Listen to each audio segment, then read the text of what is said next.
Hi, ಎಲ್ರಿಗೂ ನಮಸ್ಕಾರ. ಮೊದಲನೇದಾಗಿ ಇಷ್ಟು ಪ್ರೀತಿಯಿಂದ ಇಲ್ಲಿ ನಮ್ಮ ಮುಹೂರ್ತಕ್ಕೆ ಬಂದಿರೋದಕ್ಕೆ ಎಲ್ರಿಗೂ ತುಂಬ ಹೃದಯದ ಧನ್ಯವಾದಗಳು. ಈ ಸಿನಿಮಾದ ಟೈಟ್ಲ್ ಇನ್ನೂ ಇಟ್ಟಿಲ್ಲ, ಅದರ production number 1 Kiran sir produce ಮಾಡ್ತಿರೋದು, ಬಾಹುಬಲಿ ಅವರು ಡೈರೆಕ್ಟ್ ಮಾಡ್ತಿರೋದು. ಆ್ಯಕ್ಚುಲಿ ಯುದ್ಧಕಾಂಡ ಸಿನಿಮಾ ಶೂಟಿಂಗ್ ಪ್ರಾಸೆಸ್ಸಲ್ಲಿ ನನಗೆ ಬಾಹುಬಲಿ ಅವರು ಬಂದು ಒಂದು ಸಬ್ಜೆಕ್ಟ್ ಹೇಳಬೇಕು ಅಂತ ಹೇಳ್ತಾ ಇದ್ದೆ. ಟು ಬಿ ಫ್ರ್ಯಾಂಕ್, ಆ್ಯಕ್ಚುಲಿ ಅವರಿಗೆ ನಾನೊಂದು ಸುಮಾರು ದಿನ ನಾನು ಕಾಟ ಕೊಟ್ಟಿದ್ದೀನಿ, ಕಥೆ ಕೇಳಿದೆ. ಬಿಕಾಸ್ ಏನಪ್ಪ ಅಂದರೆ, ಪರಿಚಯ ಇರೋಂಥ ಡೈರೆಕ್ಟ್ರು, ಗೊತ್ತಿರೋಂಥ ಡೈರೆಕ್ಟ್ರು, ಅವ್ರಿಗೆ ನಾವು ಮಾಡಲ್ಲ ಅಂತ ಹೇಳೋಕ್ಕಾಗೋದು ಭಾಳ ಕಷ್ಟ.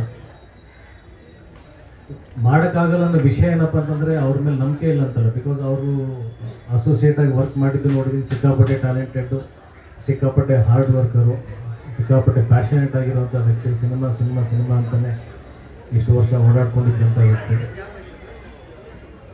ನಾವು ಒಂದು ಸಿನಿಮಾ ಮಾಡಬೇಕಾದ್ರೆ ಆ ಸಿನಿಮಾ ಯಾವಾಗ ಮುಗಿಯುತ್ತೆ, ಯಾವಾಗ ರಿಲೀಸಿಗೆ ಹೋಗುತ್ತೆ, ಅದಕ್ಕೆ ಎಷ್ಟು ಟೈಮ್ ತೊಗೊಳುತ್ತೆ ಗೊತ್ತಿರಲ್ಲ. ಹಾಗಾಗಿ ಒಬ್ಬ ಡೈರೆಕ್ಟ್ರಿಗೆ ನಾವು ಕಥೆ ಹೇಳಿ ಅವರು ಒಂದು ನಿರ್ಮಾಪಕರನ್ನ ಹುಡ್ಕೊಂಡು ಬಂದಿರ್ತಾರೆ. ಆ ಪ್ರಾಸೆಸ್ ಇದೆಯಲ್ಲ, ಸಿಕ್ಕಾಪಟ್ಟೆ ಕಷ್ಟವಾದಂಥ ವಿಚಾರ.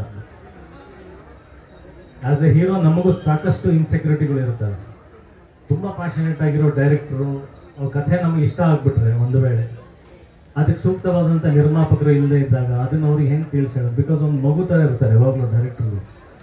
ಅವರಿಗೆ ಪ್ರಾಕ್ಟಿಕಾಲಿಟೀಸ್ ಗೊತ್ತಿರಲ್ಲ. ಸಿನಿಮಾ ಪ್ರೊಡಕ್ಷನ್ ಹೇಗಾಗುತ್ತೆ, ಪ್ರೊಡಕ್ಷನ್ ಆದಮೇಲೆ ಬರುವಂಥ ರಿಸ್ಕ್ಗಳೇನು, ಅದನ್ನು ನಿಭಾಯಿಸೋದಕ್ಕೆ ಫೈನಲಿ ಒಂದು ದೊಡ್ಡ ಬಲವಾದ ಸ್ತಂಭ ನಿರ್ಮಾಪಕನೇ ನಿಲ್ಬೇಕಾಗಿರೋದು, ಬೇರೆ ಯಾರೂ ಅಲ್ಲ. ಅದನ್ನೆಲ್ಲ ತಿಳಿಸಿ ಹೇಳಿ ನಾವು ಅವ್ರಿಗೆಲ್ಲೋ ಒಂದು ಕಡೆ ನಾವು ಅವ್ರಿಗೆ ಬೇಜಾರು ಮಾಡ್ಬಾರ್ದು ಅನ್ನೋದು ಒಂದೇ ಒಂದು ಉದ್ದೇಶದಿಂದ ನಾವೇನು ಮಾಡ್ತೀವಿ. ಅದು ಭಾಳ ಒಂದು ಇರುಸು ಮರೆಸಿರುತ್ತೆ. ಕಥೆ ಕೇಳಿದ್ರೇ ಒಂದು ಅರ್ಧ ಕಮಿಟ್ಮೆಂಟ್ ಆಗ್ಬಿಡುತ್ತೆ. ಯಾಕಂದರೆ ನಾವು ಕೂಡ ಹಸುವಿಂದ ಇರೋವಂಥ ಕಲಾವಿದರು. ನಾವು ಆ್ಯಕ್ಚುಲಿ ಭಿಕ್ಷಕರು. ಒಳ್ಳೆ ಕಥೆ ಬರಲಿ ಅಂತ ಬಗಪಕ್ಷಿ ಥರ ಕಾಯ್ತಾ ಇರ್ತೀವಿ. ಒಂದು ವೇಳೆ ಇಷ್ಟ ಆಗಿಬಿಟ್ರೆ ಬೇರೆ ಆಯಾಮಗಳು ಸರಿ ಹೋಗಲಿಲ್ಲ ಅಂದರೆ ಹೆಂಗಿಲ್ಲ ಅನ್ನೋದು, ಹೆಂಗೆ ಬೇಜಾರು ಮಾಡೋದು, ಇದು ನಮಗೆ ದೊಡ್ಡ ಸಮಸ್ಯೆ. ಒಂದಿನ ಬಿಡುವಲ್ಲಿದ್ದಾಗ ಆಮೇಲೆ ಫೈನಲಿ ಬಾಹುಬಲಿ ಅವರ ಹಠ ಹೇಗಿತ್ತು ಅಂತಂದರೆ, ಒಂದಿನ ಮನಸ್ಸೊತ್ತು ನನಗೆ ತುಂಬ ಎಮೋಷ್ನಲ್ ಆಗಿ ಬಂದು ಕೇಳಿದೆ ಕಥೆನ.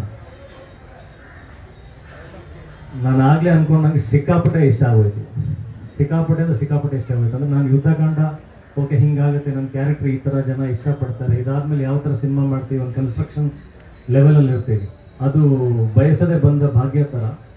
ಓಕೆ, ಈ ಸಿನಿಮಾ ಆದಮೇಲೆ ಈ ಥರದ್ದು ಒಂದು ಕ್ಯಾರೆಕ್ಟರು, ಈ ಥರ ಆಯಾಮಗಳು, ಒಬ್ಬ ಪರ್ಫಾರ್ಮರಿಗೆ ಪರ್ಫಾರ್ಮೆನ್ಸ್ ಮಾಡುವಂಥ ಎಲ್ಲ ಲಿಬರ್ಟಿ, ಅಂದರೆ ದೊಡ್ಡ ಗ್ರೌಂಡ್ ಇದೆ, ಏನು ಬೇಕಾದ್ರೂ ಎಲ್ಲಿ ಬೇಕಾದರೂ ತುಂಬ್ಕೊಂಡು ಆಟ ಆಡ್ಕೊಂಡು ನಾವು ಪರ್ಫಾರ್ಮೆನ್ಸ್ ಮಾಡ್ಬೋದು. ಬಟ್ ಲಾಸ್ಟ್ ಫೈನಲ್ ಪ್ರಶ್ನೆ ಬಂದಿದ್ದು, ಈ ಥರ ಗೆಟಪ್ಗಳು ಇವರೆಲ್ಲ ಹೇಳಿದ್ರು 5 hours ಕೂತ್ಕೊಂಡು ನಾನು ಪೇಷನ್ಸಿಂದ ಕೂತ್ಕೋಬೇಕು, AC ಯಲ್ಲಿ ಕೂತ್ಕೋಬೇಕು. ನಾನು ಒಬ್ಬ ನಿರ್ಮಾಪಕನಾಗಿರೋದ್ರಿಂದ ನನಗೆ ಗೊತ್ತಿದೆ ಅದು ಎಷ್ಟು ಟೈಮ್ ತೊಗೊಳುತ್ತೆ, ಆ ಟೈಮ್ ತೊಗೊಂಡಾಗ ಅದಕ್ಕೆ ಎಷ್ಟು ದುಡ್ಡು ಬೇಕಾಗುತ್ತೆ ಅಂತ. ಸೊ ನನ್ನ ಪ್ರಶ್ನೆ ಇದೆ, ಬಾಹುಬಲಿ ಇದು ತುಂಬ ದೊಡ್ಡ ಸಿನಿಮಾ, ನಾನು ಇಲ್ಲಿವರೆಗೆ ಮಾಡಿರೋದಕ್ಕಿಂತ ತುಂಬ ದೊಡ್ಡ ಸಿನಿಮಾ. ನಿರ್ಮಾಪಕರು, ಸೊ ಅದ್ರ ಬಗ್ಗೆ ತಲೆ ಕೆಡಿಸ್ಕೋಬೇಡಿ ಸರ್, ನಿಮ್ಮ ಹತ್ರ ಬರ್ತಾ ಇದ್ದೀವಿ ಅಂದರೆ ಅದು ಎಲ್ಲನೂ ನಾವು ಕೂಡ ತಿಳ್ಕೊಂಡು ಸರಿಯಾದ ವ್ಯವಸ್ಥೆಗಳೇ ಮಾಡ್ಕೊಂಡು ಬಂದಿದ್ದೀವಿ ಅಂತ ಕಿರಣ್ ಸರ್ನ ಪರಿಚಯ ಮಾಡಿಸಿದ್ದು. ಕಿರಣ್ ಸರ್ನ ಮೀಟ್ ಮಾಡಿದ ಮೇಲೆ ನನಗೆ ಸಂಪೂರ್ಣ ನಂಬಿಕೆ ಬಂದಿದೆ, ಈ ಸಿನಿಮಾ ಏನು ಅಂದ್ಕೊಂಡಿದ್ದೀವಿ ಆ ಸಿನಿಮಾ ಆಗುತ್ತೆ ಅಂತ. ಅವ್ರ ಮಾತು ಕಡಿಮೆ, ಸ್ಟೇಜ್ ಫಿಯರ್ ಅಂತ ಹೇಳಿದ್ರು, ಬಟ್ ತುಂಬ ಟೆರಿಫಿಕ್ ಮನುಷ್ಯ ಅವರು. ತುಂಬ ಡೇರಿಂಗು, ಮಾತಂದರೆ ಮಾತು, ಒಂದೇ ಮಾತಿಗೆ ಹೇಳ್ಕೊತಾನೆ. ಏನು ಮಾಟ ಏನೋ ಶಾಸನ ಅನ್ನೋದು ಬಾಹುಬಲಿ ಪಿಕ್ಚರ್ ಥರ ಡೈಲಾಗ್ ಹೊರದು. ಸೊ ತಂಡ ಅಷ್ಟು ಸ್ಟ್ರಾಂಗ್ ಇರೋದ್ರಿಂದ, ಆಮೇಲೆ ಅರ್ಜುನ್ ಜನ್ಯ ಅವರ ಮ್ಯೂಸಿಕ್, ಸೊ ಈ ಡೈನಾಮಿಕ್ಸ್ಗೆ, ಈ ಕ್ಯಾರೆಕ್ಟ್ರಿಗೆ ಅಷ್ಟು ಅದ್ಭುತವಂತ ರೆಕಾರ್ಡಿಂಗು ಬೇಕಾಗುತ್ತೆ. ಸೊ ಅಫ್ಕೋರ್ಸ್ ಇವರಲ್ಲಿ ಇರ್ತಕ್ಕಂಥ ಥಾಟ್ಸು, ಆ ಥರದ್ದು ಒಂದು ಪ್ರೊಡಕ್ಷನ್ ಕಂಪನಿ, ಆ ಥರ ಟೆಕ್ನಿಷಿಯನ್ಸ್. ಸೊ ನಮ್ಮ ಅರ್ಧ ಭಾರ ಮುಗಿತು. ಇಲ್ಲಿ ಒಬ್ಬ ಬರೀ ಕಲಾವಿದನಾಗಿ ಆ್ಯಕ್ಟ್ ಮಾಡ್ಬೋದು ಅನ್ನೋ ಒಂದು ನಂಬಿಕೆ ಬಂತು. ನಮಗೂ ಸಾಕಾಗಿರುತ್ತೆ. ಏನಾಗಿರುತ್ತೆ, ಎಲ್ಲ ಸಿನಿಮಾಗಳಲ್ಲೂ ನಾವು ಇನ್ವಾಲ್ವ್ ಆಗಿ ಭಯದಿಂದ ಇದು ಹೆಂಗೆ ಎಕ್ಸಿಕ್ಯೂಟ್ ಮಾಡ್ತಾರೆ, ಹೆಂಗೆ ಪ್ರೊಡ್ಯೂಸ್ ಮಾಡ್ತಾರೆ, ಪ್ರತಿದಿನ ಸೆಟ್ಟಿಗೆ ಬಂದಾಗ ಅವ್ರು ಹೇಳಿದ್ದು ಈ ಥರ ಇತ್ತು, ಇದನ್ನು ಹೆಂಗೆ ಅದನ್ನು ನಿಭಾಯಿಸ್ತಾರೆ ಇಲ್ವಾ, ಆ ಕ್ವಾಲಿಟೀಸಲ್ಲಿ ಇರುತ್ತಾ ಇಲ್ವ ಅನ್ನೋದು ಒಂದು ಭಯ ಏನಿರುತ್ತಲ್ಲ, ಅದು ವೆರಿ ಕಾನ್ಫಿಡೆಂಟಾಗಿ ಹೇಳ್ಬೋದು. ಶೂಟಿಂಗ್ ಸೆಟ್ಟಲ್ಲಿ ಹೋಗೋಕ್ಕೂ ಮುಂಚೆ ನಮಗೆ ಅದು ಯಾವ ಭಯನೂ ಇರೋಲ್ಲ, ಅಷ್ಟು ವ್ಯವಸ್ಥಿತವಾಗಿ ಇರುತ್ತೆ. ಆ್ಯಂಡ್ ಯೋಗಾನಂದ್ ಸರ್ ಅವ್ರದ್ದು ಎಕ್ಸಲೆಂಟ್ ರೈಟಿಂಗ್. ನಾನು ಇವರು ಡೈಲಾಗ್ಸ್ ಹೇಳಬೇಕಾದ್ರೆ, ಸೀನ್ ಹೇಳಬೇಕಾದ್ರೆ, ಅಂದರೆ ನಾವು ಸಾಕಷ್ಟು ಮೀಟಿಂಗ್ ಕೂತ್ಕೊಂಡಿದ್ದೀವಿ, ಸಾಕಷ್ಟು ಚರ್ಚೆಗಳು ಆಗಿದೆ. ನನಗೆ ಪ್ರತಿ ಸಲ ಒಂದು ತಲೆ ಇವ್ರದ್ದು ಡೈಲಾಗ್ಸು ಸೀನ್ಸ್ ಎಂಜಾಯ್ ಮಾಡ್ತಿದ್ರೆ ಇನ್ನೊಂದು ತಲೆ ಇವ್ರ ಬಾಡಿ ನೋಡ್ತಾ ಇರುತ್ತೆ. ಈ ಬಾಡಿಗಳು ಈ ಥರದ್ದೆಲ್ಲ ಡೈಲಾಗ್ಸ್ಗಳು ಹೆಂಗೆ ಬರುತ್ತೆ? ನಾವೆಲ್ಲ ಓಕೆ ಚಿಕ್ಕ ಹುಡುಗರಿದ್ದಾಗಿಂದ ತುಂಬ ಮಾಸಾಗಿ ಬೆಳೆದಿರೋದು, ಎಲ್ಲ ಪೋಲಿ ಆಟಗಳು ಮಾಡ್ಕೊಂಡು ಬೆಳೆದಿರೋದು, ಅದಕ್ಕೆ ಹೀರೋ ಆಗಿದ್ದು. ಬಟ್ ಈ ಥರ ಫಿಸಿಕ್ ಇಟ್ಕೊಂಡು ಆ ಥರದ್ದು ಮಾಸ್ ಡೈಲಾಗ್ಸ್ಗಳು ಅದೆಲ್ಲ ಅದು ಒಂದು ದೊಡ್ಡ ಕ್ವಶನ್ ಇದೆ, ಯಾವತ್ತಾದ್ರೂ ತಿಳ್ಕೊಬೇಕು ಯಾವ ಫ್ರೀ ಆಗಿದ್ದಾಗ. But excellent writing, excellent team, ತುಂಬ ಕಾನ್ಫಿಡೆಂಟ್ ಆಗಿದ್ದೀನಿ. ಒಂದು ಒಳ್ಳೆ ಸಕ್ಸಸ್ ಕೊಟ್ಟಾದ್ಮೇಲೆ ಜನ ಏನು ಎಕ್ಸ್ಪೆಕ್ಟ್ ಮಾಡ್ತಾರೆ, ಸೊ ಆ ಫ್ರೂಟ್ಫುಲ್ನೆಸ್ ಜನಗಳಿಗೆ ನನಗೆ ಎಲ್ಲದಕ್ಕೊಂದು ಸಮಾಧಾನಕರವಾಗಿರುತ್ತೆ. ಒಂದು ಒಳ್ಳೆ ಸಿನಿಮಾ ಆಗುತ್ತೆ. ಬಾಹುಬಲಿ ಅವ್ರು ಹೇಳ್ದಂಗೆ ಇದನ್ನು ಕನ್ನಡದಲ್ಲಿ ಮಾಡ್ತಾ ಇದ್ದೀವಿ. ಸಿನಿಮಾ ತಾನಾಗೆ ಹೋಗುವಂಥ ಎಲ್ಲ ಶಕ್ತಿ ಆ ಸಿನಿಮಾಗಿರಬೇಕು. ಅದು ಈ ಸಿನಿಮಾದಲ್ಲಿದೆ. ನಿರ್ಮಾಪಕರಿಗೂ ಆ ತಾಕತ್ತಿದೆ. ಸೊ ನನಗಂತೂ ಯಾವ ಭಯ ಇಲ್ಲ. ತುಂಬ ಖುಷಿಯಾಗಿ ಬಂದು ಈ ಸಿನಿಮಾ ಮಾಡ್ತೀವಿ. ಆ್ಯಂಡ್ ನೀವು ಹಿಂದಿನ ಸಿನಿಮಾ ಎಲ್ಲ ಸೇರಿ ಗೆಲ್ಸಿದ್ದೀರಾ, ಕೈ ಹಿಡಿದಿದ್ದೀರಾ. ಎಲ್ಲರೂ ಕೇಳ್ಕೊಂಡಾಗೆ ನಾವು ಪದೇ ಪದೇ ಕೇಳ್ಕೊಳ್ತೀವಿ. ನಿಮ್ಮ ಸಪೋರ್ಟ್ ಇಲ್ಲದೆ ಯಾವ ಸಿನಿಮಾನೂ, ಅದು ಇವತ್ತಿನ ಪರಿಸ್ಥಿತಿಗೆ ನಿಮ್ಮ ಬೆಂಬಲ ಇಲ್ಲದೆ ಸಾಧ್ಯ ಇಲ್ಲ. ಸೊ ಅದ್ರ ಬಗ್ಗೆನೂ ಕಾನ್ಫಿಡೆನ್ಸ್ ಇದೆ. ಯಾವಾಗಲೂ ಒಳ್ಳೆ ಸಿನಿಮಾ ಜೊತೆಗೆ ನಿಲ್ತೀರ. So thank you so much. Ajay sir,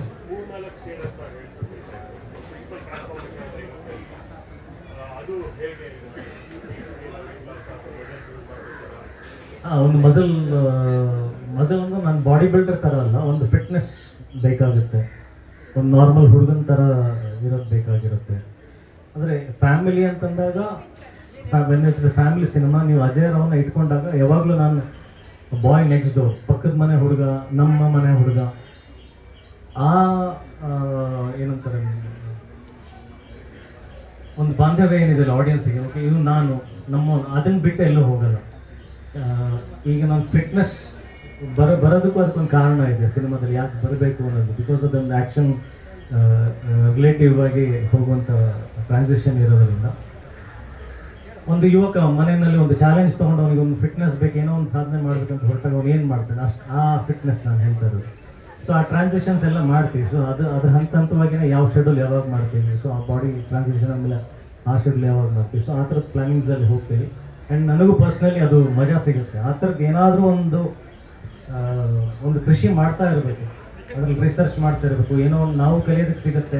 ನಾನು ಈ ಥರದ್ದು ಮಾಡಬಲ್ಲೆ ಅನ್ನೋದು ನನಗೂ ಕಾನ್ಫಿಡೆನ್ಸ್ ಬರುತ್ತೆ. ಆ್ಯಂಡ್ ಅಲ್ಟಿಮೇಟ್ಲಿ ಕ್ಯಾಮ್ರಾ ಮುಂದೆ ನಿಂತ್ಕೊಂಡು ನಾವು ಏನೇ ಒಂದು ಹೊಸ ಕ್ರಿಯೇಟಿವಿಟಿ ಮಾಡ್ತಾ ಇದೀವಿ ಅಂದಾಗ ಅದು ಒಳಗಡೆ ಒಂದು ಸ್ಯಾಟಿಸ್ಫ್ಯಾಕ್ಷನ್ ಇರುತ್ತೆ, ಇಂಟರ್ನಲ್ ಸ್ಯಾಟಿಸ್ಫ್ಯಾಕ್ಷನ್ ಇರುತ್ತೆ. ಸೊ ಅದು ಸಿಗುತ್ತೆ ಅಂತಂದಾಗ ವೈ ನಾಟ್. ಆಮೇಲೆ ಅದು ಪ್ರೊಡ್ಯೂಸರು ಅಷ್ಟೊಂದೆಲ್ಲ ಕೆಪಬಿಲಿಟಿ ಇರಬೇಕಾದ್ರೆ, ಅದೇ ನಾನು ಹೇಳೋದು, ಈ ಥರದ್ದು ನಾವು ಏನೇ ಪ್ರಯತ್ನಗಳು ಮಾಡಬೇಕಂದ್ರೆ ಅಲ್ಟಿಮೇಟ್ಲಿ ಪ್ರೊಡ್ಯೂಸರ್ ಸ್ಟ್ರಾಂಗ್ ಆಗಿರ್ಬೇಕು. ಈ 5 hours ಬಂದು ನಾನು ಮೇಕಪಿಗೆ ಕುತ್ಕೋಬೇಕು ಅಂದರೆ ನೀವು ಜಸ್ಟ್ ಯೋಚನೆ ಮಾಡಿ, ಇಡೀ ಕ್ರೂ ವೆಯ್ಟ್ ಮಾಡ್ತಾ ಇರುತ್ತೆ. ಅವ್ರು ಬೇರೆ ಪೋರ್ಷನ್ ಶೂಟ್ ಮಾಡ್ತಿರ್ಬೋದು, ಏನೇ ಮಾಡ್ತಿರ್ಬೋದು. ಬಟ್ ಒಬ್ಬ ಹೀರೋ ಸ್ಕ್ರೀನಲ್ಲಿ ಬರೋವರೆಗೂ ಆ ಟೈಮ್ಗೆ ಮೀಟರ್ ಓಡ್ತಾ ಇರುತ್ತೆ. ಸೊ ಅಷ್ಟು ಟ್ರಾನ್ಸಿಷನ್ಸಿಗೆ ಅವ್ರು ಇದ್ದಾರೆ ಅನ್ನೋದಕ್ಕೆ ನಾನು ರೆಡಿ ಆಗಿರೋದು ಅಷ್ಟೇ.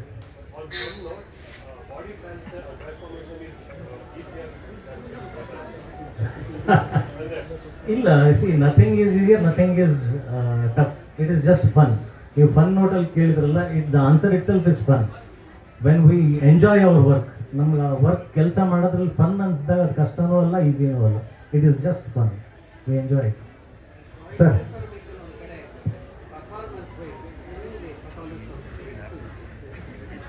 ಸಿಕ್ಕಾಪಟ್ಟೆ ಸ್ಕೋಪ್ ಇದೆ, ವೇರಿಯಸ್ ಸ್ಕೋಪ್ಸ್ ಇದೆ. ಬಟ್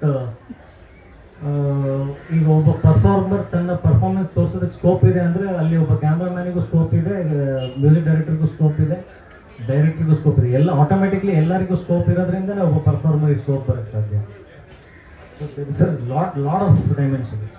ಅದೇ ಸರ್ ಅಂದರೆ ಬಿಫೋರ್ ಯುದ್ಧಕಾಂಡ ಆದಮೇಲೆ, ಯುದ್ಧಕಾಂಡದ ನಂತರ ಬಂದಂಥ ಇನ್ಕ್ಲೂಡಿಂಗ್ ಈ ಪ್ರಾಜೆಕ್ಟ್ ಸೇರಿ ನೀವು ಕಂಡಂತಹ ಪಲ್ಸ್ ಏನು, ಆ್ಯಸ್ ಆ್ಯಕ್ಟರ್ ಆಗಿ ನೀವು ಕಂಡಂತಹ ಪಲ್ಸ್ ಟುವರ್ಡ್ಸ್ ದಿ ಆಡಿಯನ್ಸ್ ಏನು, ಅದನ್ನು ಹೇಗೆ ಕ್ಯಾರಿ ಮಾಡೋಕ್ಕಾಗುತ್ತೆ ಅಂದರೆ ಆ್ಯಸ್ ಅ ನಾಯಕ ನಟರಾಗಿ ನೀವು ಪ್ರಾಜೆಕ್ಟ್ಗಳ ಮೂಲಕ audience plus wise and career plus wise? ಅದು ಭಾಳ ಟ್ರಿಕ್ಕಿ ಆನ್ಸರ್ ಸರ್. ಈಗ ನಾನ್ ವೆಜ್ಜು ಬಿರಿಯಾನಿ ಇಷ್ಟಪಡೋರು ಇದ್ದಾರೆ, ಒಂದು ವೆಜಿಟೇರಿಯನ್ ಹೋಟೆಲ್ನಲ್ಲಿ ಒಂದು ಇಡ್ಲಿ ದೋಸೆ ಅದನ್ನು ಪಾಪ್ಯುಲರ್ ಆಗುವಂಥ ಹೋಟೆಲ್ಗಳು ಇದ್ದಾವೆ. ಜನಕ್ಕೆ ಯಾವ್ದು ಇಷ್ಟ ಅಂತ ಅಂದ್ಬಿಟ್ಟು ನೀವು ಬಿರಿಯಾನಿ ಮಾಡೋ ಹೋಟ್ಲಲ್ಲಿ ಓಕೆ ಅಲ್ಲಿ ಇಡ್ಲಿ ಜಾಸ್ತಿ ತಿಂತಾ ಇದ್ದಾರೆ ಅಂದ್ಬಿಟ್ಟು ಬಿರಿಯಾನಿ ತೆಗೆದ್ಬಿಟ್ಟು ಇಲ್ಲಿ ಇಡ್ಲಿ ಮಾಡೋಕ್ಕಾಗಲ್ಲ. ಅಥವಾ ಇದು ಏನೋ ಯಾವುದೋ ಒಂದಷ್ಟು ಬಿರಿಯಾನಿ ಹೋಟೆಲ್ಗಳು ಇರ್ತಾವೆ, ಏನದು ಹನುಮಂತಪ್ಪನ ಬಿರಿಯಾನಿನೋ ಅಥವಾ ಈ ರಾಮೇಶ್ವರಂ ಆ ಥರ. ಹಾಂ, ಈಗ ಅಲ್ಲಿ ಅವ್ರು ಇಡ್ಲಿ ಮಾಡೋರು ಇದು ಬಿರಿಯಾನಿ ಚೆನ್ನಾಗಿ ಮಾಡ್ತಾರೆ, ನಾವು ತೆಗೆದುಬಿಟ್ಟು ಅದು ಮಾಡೋಣ ಅಂತ ಹಂಗೆ ಹೇಳೋಕ್ಕಾಗಲ್ಲ.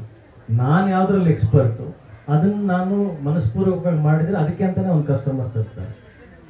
ಸೊ ಯಾವಾಗಲೂ ಸಿನಿಮಾ ನೋಡೋದಕ್ಕೆ ಆಡಿಯನ್ಸ್ ಇದ್ದಾರೆ ಸರ್, ಅದು ನಾವು ಯಾವತ್ತೂ ಇಲ್ಲ ಅಂತ ಹೇಳೋಕ್ಕಾಗಲ್ಲ.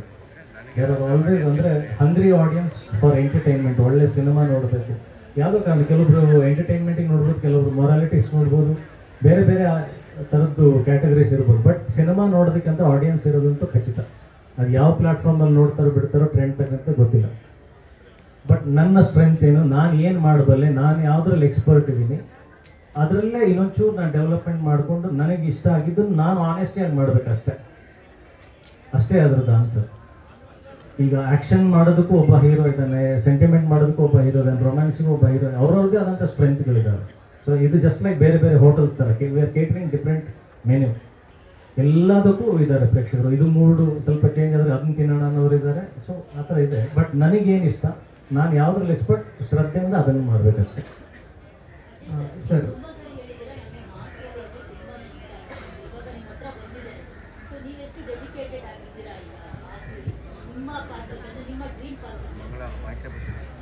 ಅಲ್ಲ, ಎಲ್ಲ ಸಿನಿಮಾದಲ್ಲೂ ಡೆಡಿಕೇಶನ್ ಇಸ್ ಈಕ್ವಲ್. ನಾನು ಹೇಳಿದ್ನಲ್ಲ, ಅಲಾಂಗ್ ವಿತ್ ದಟ್ ಆ್ಯಕ್ಟರ್ ಯಾವಾಗಲೂ ಲಾಸ್ಟಿಗೆ ಬರೋದು ನನ್ನ ಅಭಿಪ್ರಾಯ. ನಾನು ಟೆಕ್ನಿಕಲ್ ಆಸ್ಪೆಕ್ಟ್ಸಲ್ಲೂ ಸಾಕಷ್ಟು ವರ್ಕ್ ಮಾಡಿದ ಸಿನಿಮಾದಲ್ಲೇ ತಿಳ್ಕೊಂಡಿದ್ದೀನಿ, ಅದ್ರ ಬಗ್ಗೆನೂ ಇಂಟ್ರೆಸ್ಟ್ ಇದೆ, ಪ್ರೊಡಕ್ಷನ್ನು ಮಾಡಿದ್ದೀನಿ. ನಾನು ಎಲ್ಲ ಮಾಡಿದಾಗ ನಾನು ತಿಳ್ಕೊಂಡಿದ್ದು the actor is the last thing, is the face value and ಸಿನಿಮಾದಲ್ಲಿ ಲಾಸ್ಟಿಗೆ ಬರೋಂಥ ಒಂದು ಎಲಿಮೆಂಟ್ ಅದು. ಬಟ್ ಆ ಆ್ಯಕ್ಟರಿಗೆ ತಂದು ಕೊಡೋದಕ್ಕೆ ಪ್ರಾಡಕ್ಟ್ ಮ್ಯಾನುಫ್ಯಾಕ್ಚರ್ ಆಗಬೇಕಲ್ಲ. It all comes from director, writer, music director. So ನಾನು ಹಿಂದಿನ ಸಿನಿಮಾಗಳಲ್ಲೂ ಡೆಡಿಕೇಶನ್ ಇತ್ತು. ಇಫ್ ಇಟ್ ಅಲ್ಲಿ ಫೇಲ್ ಆಗಿದೆ ಅಂದರೆ ಆ ಹಿಂದೆ ಬರಬೇಕಾಗಿರ್ತಕ್ಕಂಥ ಫೌಂಡೇಶನ್ ಫಂಡಮೆಂಟಲ್ ಆಸ್ಪೆಕ್ಟ್ಸ್ನಲ್ಲಿ ಮೋಸ್ಟ್ಲಿ ಎಡಿರ್ಬೋದು. Dedication is always the same. First ಸಿನಿಮಾಯಿಂದ ಹಿಡಿದು ಇವತ್ತು ಆ್ಯಕ್ಚುಲಿ ಚಾಲೆಂಜಸ್ ಜಾಸ್ತಿ ಆಗುತ್ತೆ. ಈಗ ಫಸ್ಟ್ ಸಿನಿಮಾದಲ್ಲಿ ಗೊತ್ತಿಲ್ಲ, ಅದು ಹೆಂಗೋ ಒಂದು ದೇವರ ಆಶೀರ್ವಾದನೋ ನಮ್ಮ ಹಣೆ ಬರನೋ ಏನೋ ಒಂದು ವರ್ಕ್ ಆಗೋಯ್ತು. ಅದಾದ್ಮೇಲೆ ನಮ್ಮೇಲೆ ಕಣ್ಣು ಬಿದ್ದು ಚಾಲೆಂಜಸ್ ಸ್ಟಾರ್ಟ್ ಆಗುತ್ತಲ್ಲ. ನಮ್ಮ ಮಗನ ಆ ಸಿನಿಮಾ ಏನೋ ಬೈ ಲಕ್ ಆಯಿತು, ಇದು ನೋಡೋಣ. ಇದು ಪ್ರತಿ ಸಲ ಎಂಥ ದೊಡ್ಡ ಸೂಪರ್ ಸ್ಟಾರ್ ಆದರೂ ಒಂದು ಹಿಟ್ ಕೊಟ್ಟ ಮೇಲೆ ಇನ್ನೂ ಜಾಸ್ತಿ ಆಗುತ್ತೆ. ಅದರಲ್ಲೂ 2-3 ಫ್ಲಾಪ್ ಆಯ್ತು ಅಂದ್ಕೊಳ್ಳಿ, ಮತ್ತೆ ಎದ್ದು ಬರೋದಿದೆಯಲ್ಲ, ಅದು ಬಹಳ ಕಷ್ಟ. So dedication is never ending. ಪ್ರತಿ ಸಿನಿಮಾಯಿಂದಲೂ ಜಾಸ್ತಿ ಆಗ್ತಾ ಹೋಗುತ್ತೆ ಹೊರತು ಓಕೆ ನಾನು ಈಗ ಗೆದ್ದಿದ್ದೀನಿ, ಈ ಪರ ಇಲ್ಲಿಗೆ ಸ್ವಲ್ಪ ಹಗುರವಾಗಿ ಮಾಡ್ಬೋದು ಅಂತಂದರೆ ಅವನು ಹೋದ. ನಾನು ಜಾಗ ಖಾಲಿ ಮಾಡಿ ನಾನು ವಾಪಸ್ ನನ್ನ ಊರಿಗೆ ಹೋಗ್ಬೇಕಷ್ಟೆ. ನಾನು ಮತ್ತೆ ಇನ್ನೊಂದು 10 ವರ್ಷ 20 ವರ್ಷ ಇಲ್ಲಿ ಇರಬೇಕು ಅಂದರೆ ಹಿಂದಿನ ಸಿನಿಮಾಕ್ಕಿಂತ ಜಾಸ್ತಿ ಮಾಡಲೇಬೇಕು.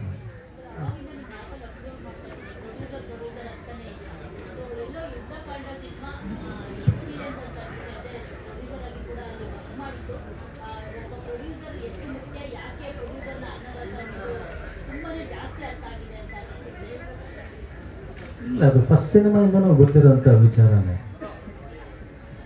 ಕೃಷ್ಣಲೀಲಾ ಸಿನಿಮಾ ನಾನು 2014 ಪ್ರೊಡ್ಯೂಸ್ ಮಾಡಿದ್ದು.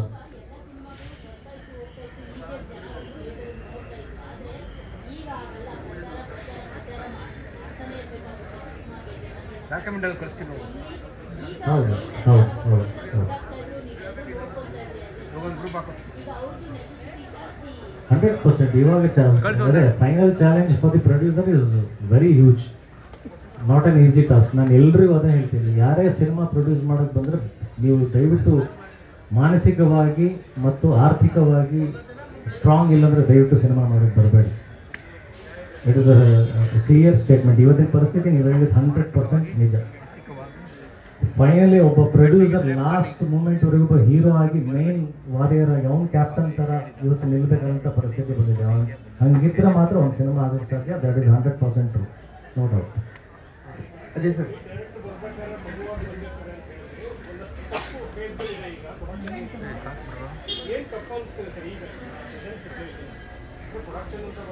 ಅಲ್ಲ, ಆಡಿಯನ್ಸ್ನ ಸ್ಯಾಟಿಸ್ಫೈ ಮಾಡೋದು ಬಹಳ ಕಷ್ಟಕರವಾದಂಥ ವಿಚಾರ.